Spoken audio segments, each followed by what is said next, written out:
a religious person gets offended by atheism, that doesn't mean that their religion is right or even real in any way. It just means that they're offended. But it is a great way to try to distract from the fact that books like the Bible and the Quran are not proof that a God exists, but just proof that the Bible and the Quran exist. Along with a whole lot of gullible people, religious leaders whose entire existence relies on those gullible people, and holy men who have the audacity to wear long flowing robes while saying that cross-dressing is a sin.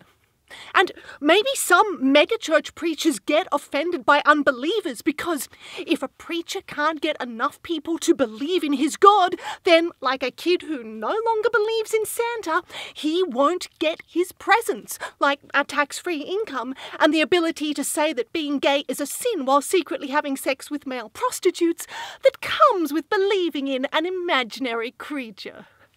But also, how small and insignificant is your God if he needs you to get offended on his behalf? But isn't that always the way? The God that brags he's got the biggest power, when he finally reveals himself to you, it always ends up being more like, "O ye of little faith," which I guess is why Mary was still a virgin even after God had slept with her. But also, why do some religious people then get even more offended when they find out that I don't care that they're offended?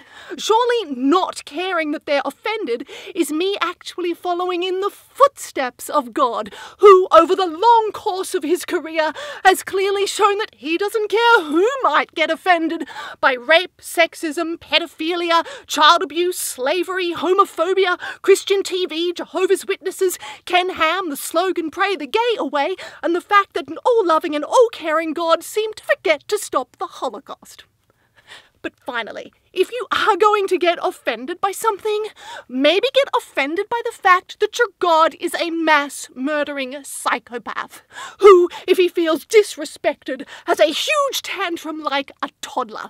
Except instead of throwing his toys around, he throws around plagues, famines, and natural disasters like earthquakes, hurricanes, and Ray Comfort. God said go screw, get down and dirty while you're doing the do. God said go bang, go slam in every way you can. Yes, God said go screw, make sure you call out my name.